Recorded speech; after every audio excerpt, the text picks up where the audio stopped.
A cold-hearted billionaire wants an heir, without love, without strings. A homeless young woman accepts a pregnancy deal in exchange for a new life. But no one expected that this emotionless contract would ignite a battle of hearts, expose buried secrets, and raise one haunting question.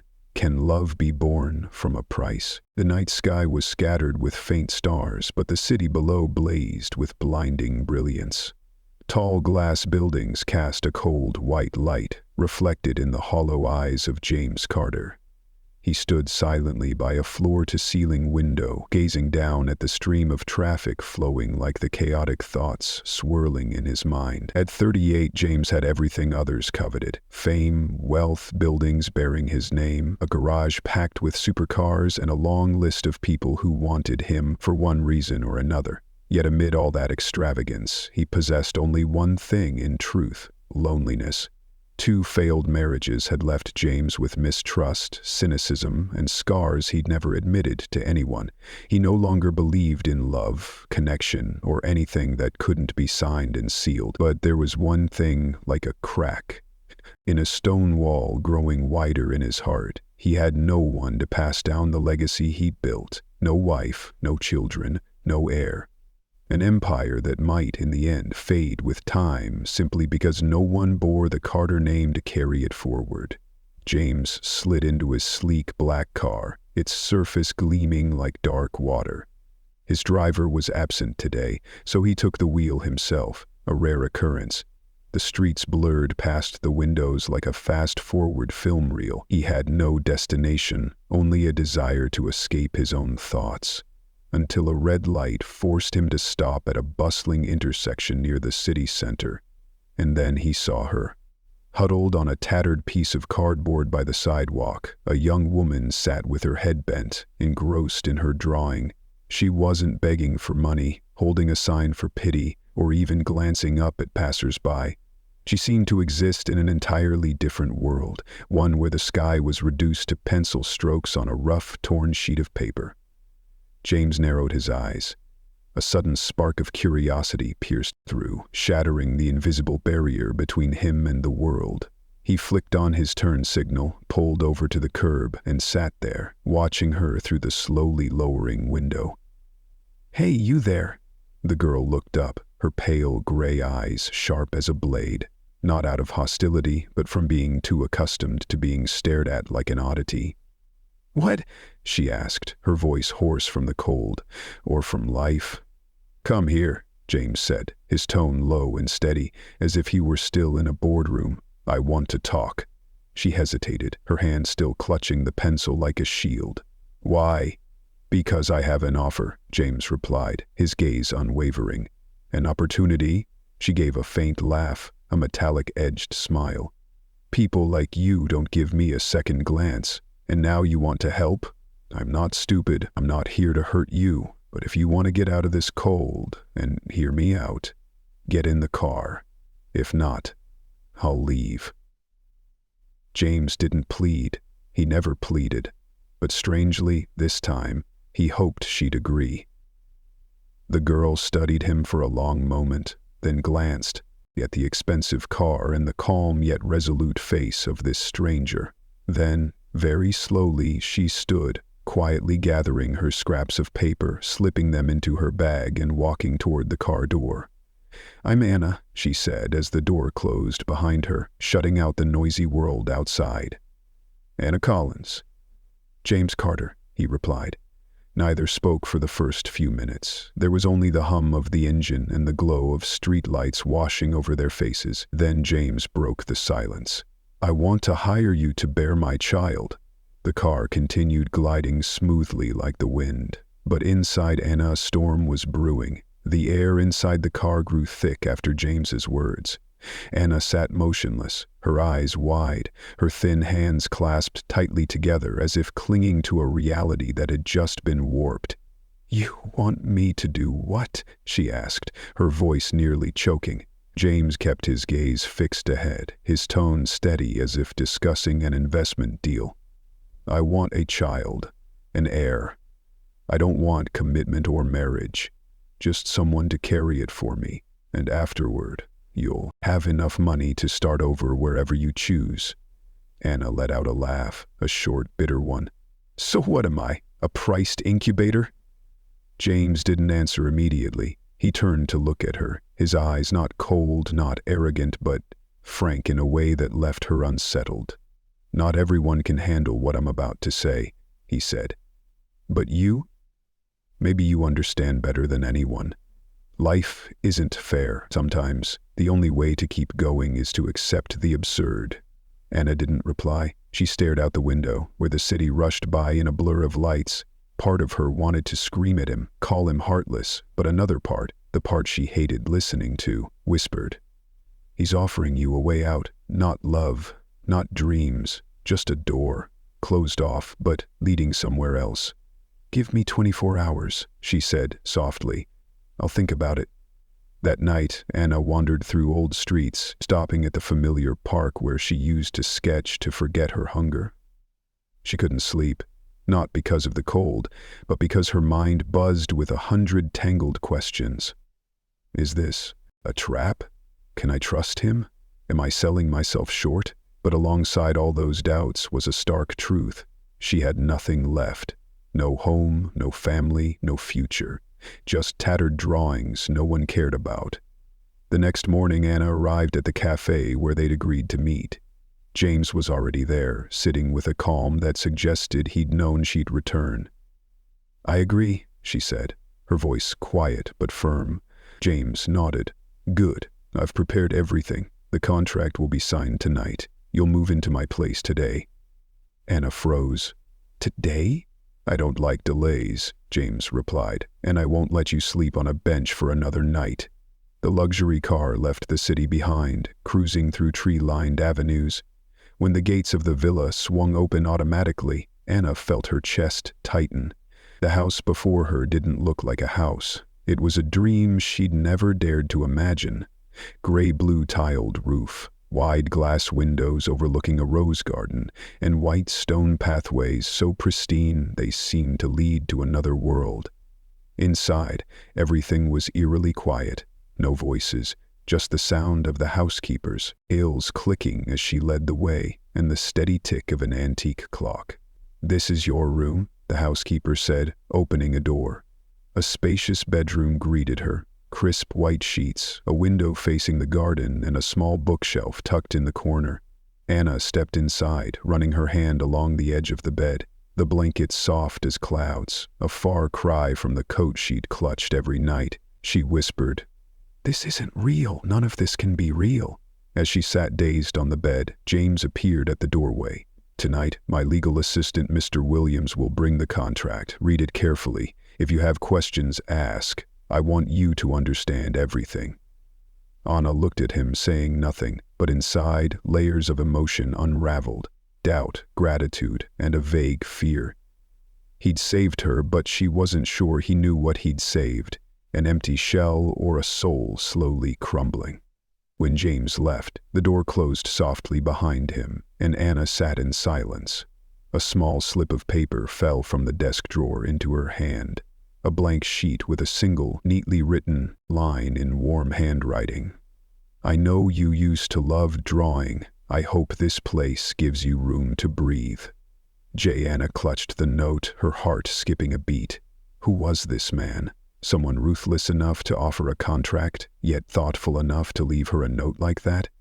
She didn't yet know what she'd stepped into, but one thing was certain: there was no turning back.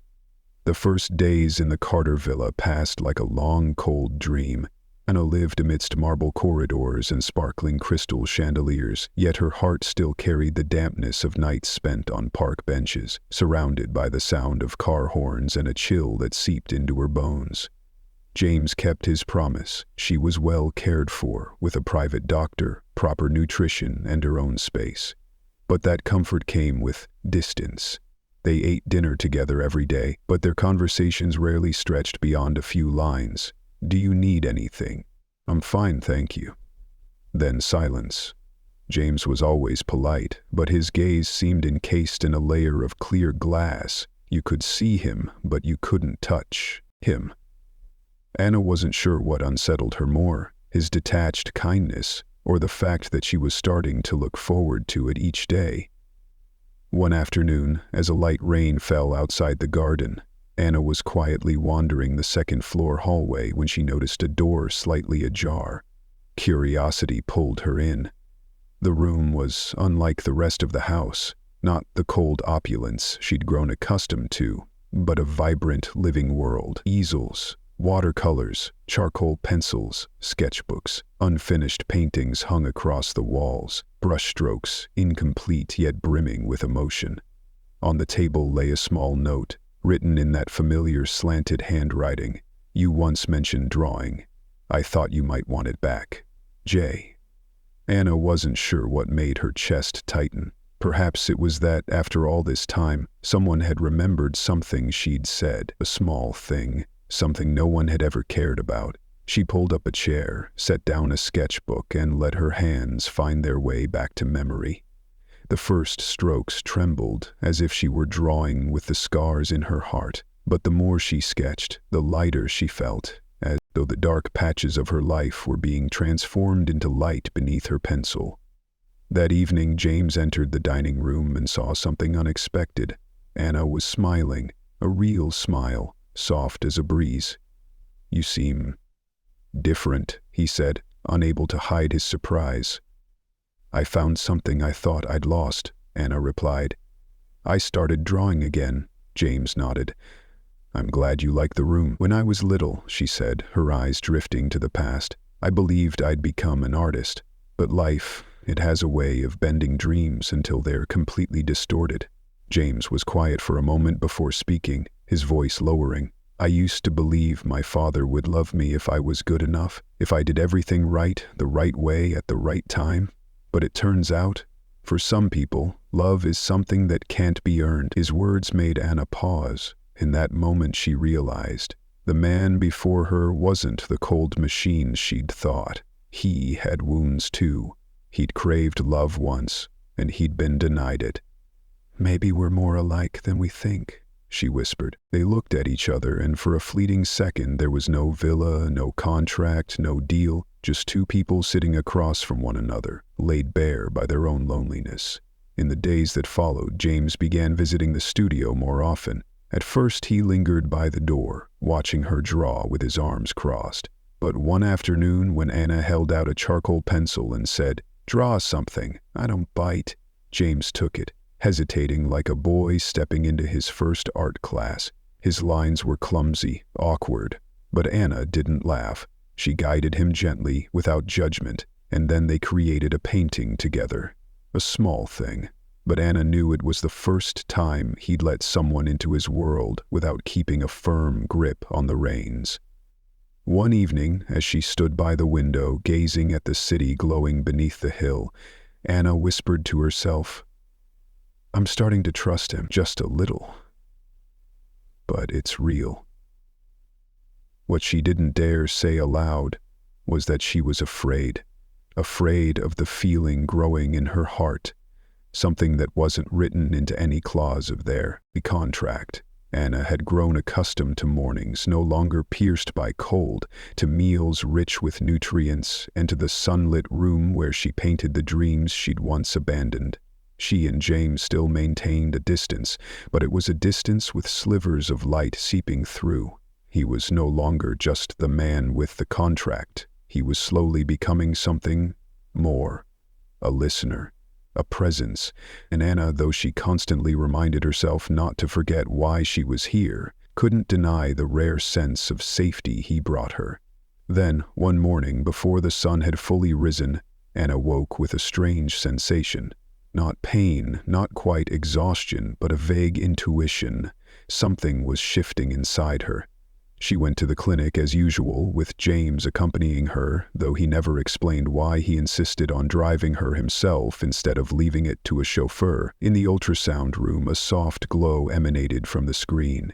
The doctor smiled gently as she pressed the device against Anna's stomach, and within moments a sound emerged. Clear, steady, thump, thump. Anna smiled, her heart trembling with emotion. But then, another beat, a second sound, equally steady, equally alive. The doctor paused for a moment before breaking into a wide grin. "Oh, congratulations, it's twins." Anna froze. "I'm sorry, what did you just say?" she asked, her voice barely a whisper.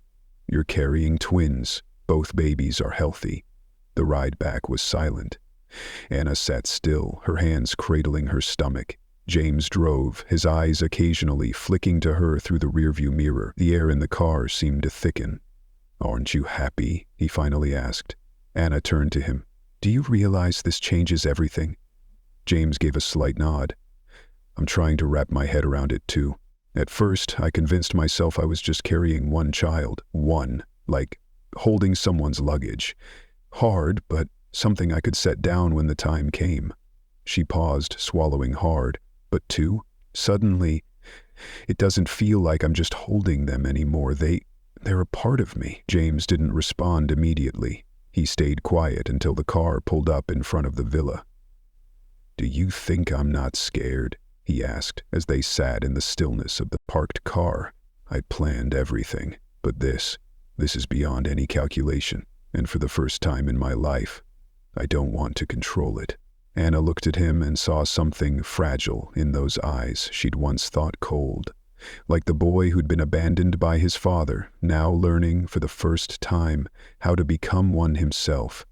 That night, Anna sat in the studio, sketching two parallel heartbeats, like two birds flying in the same direction. She knew she could no longer be an outsider in this story. It wasn't just a contract anymore, not a temporary role. She was starting to love the lives growing inside her, and she was starting to stop fearing James. Not because he was strong, but because when he sat silently beside her in the clinic, his eyes fixed on the ultrasound screen, she realized he was changing too. Both of them, once wounded, once frozen in their emotions, were unintentionally holding hands as they stepped into a world neither had anticipated. A world of things unplanned, and Anna, for the first time, felt fear, not because of the future, but because, would her heart still have an escape if all of this one day fell apart? The first rain of the season poured over the Carter Villa's garden, as if washing away the fragile peace Anna had been clinging to. She stood by the window, her hand resting gently on her growing belly. 2 heartbeats were growing inside her each day, and with them came something she didn't dare name: hope. But then, on an afternoon dark with foreboding, the doorbell rang. It wasn't the doctor. It wasn't an assistant. It was a woman. Tall, beautiful, with softly curled hair cascading like waves. Her high heels clicked confidently against the marble floor. James emerged from his study, and the moment his eyes met hers, his body stiffened. "Julia?" The woman smiled, a calm, almost unnerving smile. "Hello, James. I thought, it's time we talked." Julia Benson, James's ex-wife, the woman he'd once loved to exhaustion. The one who'd left because she found him too cold, too controlling. And now she was back, right on cue. Anna had only heard the name a few times, in hesitant snippets from Linda, James's sister, who never hid her disdain for Anna. Julia was welcomed into the house like an old acquaintance. "Anna?" She stood silently behind the curtain, her heart pounding with unease. James had made it clear to her that their arrangement was just a contract. But the times he sat with her in the clinic, the gentle questions, the way his eyes followed every movement of the twins inside her, were those real, or was he just doing his part? In the days that followed, Julia swept through the villa like a quiet storm. She appeared at meals, graceful and sharp. She often reminisced about her past with James, her light laughter laced with implication. "Remember that little kitchen in Florence, James? You still didn't know how to boil pasta back then." Or, "James always woke up at 5 a.m., even on Sundays. That bad habit I tried so hard to fix." Anna sat quietly, offering faint smiles, but inside a tidal wave of unease was tightening its grip. Julia never asked about her, never said her name. To Julia, Anna was the surrogate, nothing more. "You should rest more," Julia said sweetly one day, catching Anna in the garden. "After the birth you'll be free, won't you?" Anna's hands clenched. Yes, but until then, I'm still the mother of these 2 children. Julia gave a soft laugh, her gaze flicking to Anna's belly as if it held not lives, but merely the steep price of a transaction. Do you really think James will let you stay beyond what the contract allows? James didn't say much about Julia's return. He kept his distance, but remained polite, as if the past needed to be handled with order. Anna didn't want to ask, but she couldn't stay silent forever. Do you still have feelings for her? She asked one evening when they found themselves standing together in the studio, the room that had once brought them closer. James was quiet for a long time before answering softly. Julia is a piece of memory. But memories, they don't live with us forever. Anna didn't know if that was a denial or just an evasion. Then Linda stepped in. One morning, while James was working, Linda stormed in and slapped a stack of papers onto his desk. You need to know who that woman really is. James frowned, opening it. Inside was a copy of an old record, an arrest warrant for petty theft when Anna was 17. Notes: homeless, expelled from school for excessive absences, no family, nothing. She's deceived you. Someone with a past like that isn't worthy of carrying your children. James stood, his eyes like steel. You're crossing a line, Linda, because I care about you, Linda snapped. Who is she? Whose sister? Where did she come from? What do you know about her beyond the fact that she needed money? That afternoon, James found Anna in the studio. She was working on an unfinished painting, 2 children standing under the rain. Anna, she turned. Seeing the tension on his face, she knew. You found out, didn't you? James nodded. Why did you tell me? Because I was afraid, Anna whispered. I stole a candy bar once. I was hungry. I was 17, and no one helped me. After that, I dropped out. I didn't want you to see me the way everyone else did. Like trash. James stepped closer, placing a hand on her shoulder. Anna, I don't care where you came from. I only care where you are and who you are now. She looked at him, her eyes shimmering. You still trust me? James nodded. More than ever. And in that moment, as every stain of her past was laid bare, it was acceptance that broke her open, not because he forgave her, but because for the first time in her life she was seen as a person, whole and worthy of love.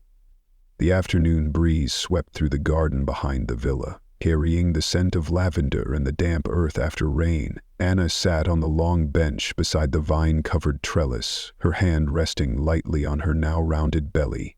The 2 little lives inside her still stirred gently, as if reminding her that time was running out. The birth was nearing, and with it, the day she'd have to leave.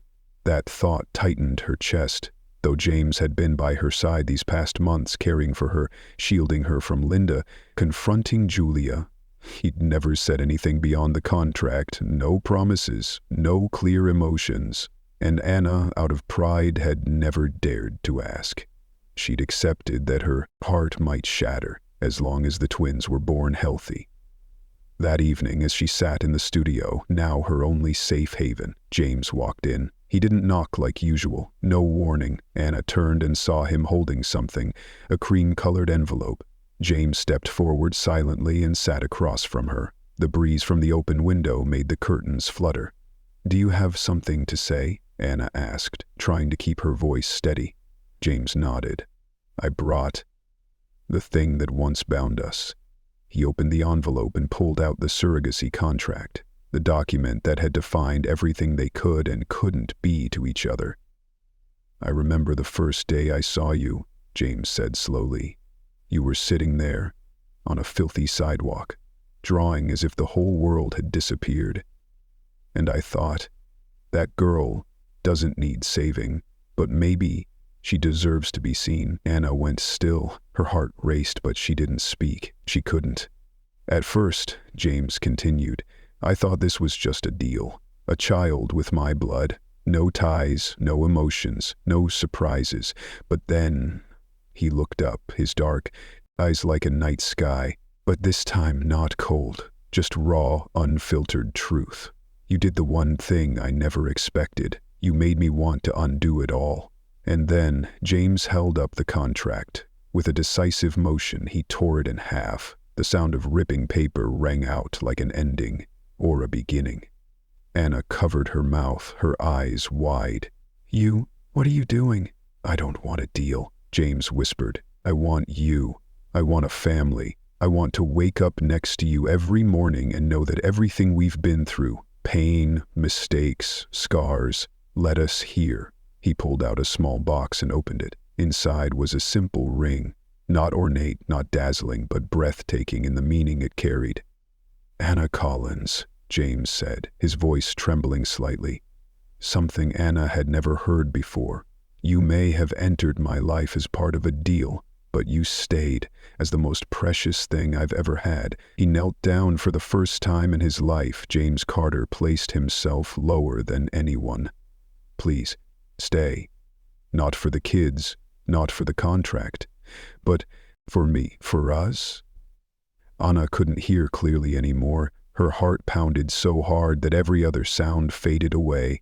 She didn't answer with words. She just nodded, tears streaming down her cheeks. James slipped the ring onto her finger, then pulled her into his arms. They said nothing, only held each other tightly, as if letting go would unravel all the things left unsaid. That night, in the room that had once been a studio, now bathed in the soft glow of lanterns from the garden, Anna placed a hand on her belly and whispered, "Little ones, your father just tore up the contract and gave me something far more precious." That morning began like any other. Sunlight filtered through the curtains, and the sound of birdsong drifted from the garden behind the house. Anna woke with a dull ache in her lower back, assuming it was just another normal sign of late pregnancy. But as she rose from bed, a sharp contraction buckled her knees, forcing her to grip the edge of the table. "James!" she called, her voice breaking. Within seconds he was there, panic flashing in his eyes as he saw her clutching her stomach, breathing heavily. Without a single, unnecessary question, he scooped her into his arms and rushed to the car. The Bentley sped off, its gentle hum a stark contrast to the man who always stayed in control, except today, when he feared losing it most. At the hospital, everything blurred into a whirlwind. Surgical lights, white coats, nurses calling to each other, the rhythmic beeps of the heart monitor. James held Anna's hand through every moment of labor, wiping the sweat from her brow, whispering, "You're not alone. I'm here." Then the first cry pierced the air, high-pitched, trembling, cutting through every layer of silence. "It's a boy," the doctor announced. Moments later, a second cry followed, smaller but brimming with life. "And here's our little princess." Anna burst into tears, not from pain, but because for the first time in her life, she witnessed the most sacred thing she'd ever created. James stood frozen, his eyes red. He reached out to touch his son's tiny hand, then leaned down to kiss his daughter's forehead. "You're so beautiful," he whispered, as if the world had been reborn in the form of these two children. In the weeks that followed, the Carter villa was no longer a silent mansion. It overflowed with cries, laughter, lullabies, Anna's grumbling when James held the babies wrong, and even James sneaking off to watch diaper-changing tutorials online. Anna hadn't expected it. Him, the man who once lived by structure and feared emotions, becoming such a devoted father. He carried the twins around the garden, whispering about the stars. He sang lullabies, his voice rough and off-key, just to watch them drift into peaceful sleep. One rainy afternoon, as Anna nursed the babies in their room, James stepped in and quietly sat beside her. "I was afraid I'd be a terrible father," he said, "because my father, he never hugged me, not once." Anna looked at him and smiled. "But you held them all night last night, James, and sang 3 different lullabies. Trust me, you're doing better than anyone could." He squeezed her hand. "You didn't just give me 2 children. You gave me a family. A place to call home." Anna rested her head on his shoulder, whispering, "I used to think I'd wander forever, not belonging anywhere. But now I don't need to go anywhere else. A few months later, in the garden where James had proposed, they held a small ceremony, nothing extravagant, no media, just a handful of close friends, the twins in the arms of a nanny, and vows that were no longer a contract but a promise from the heart. James took Anna's hand and spoke before the witnesses. "I used to think control was the only way to avoid getting hurt, but you came along and taught me that love doesn't need control. It needs courage." Anna's tears fell, and this time they were tears of happiness, a feeling she once thought existed only in her drawings. Her family was finally real.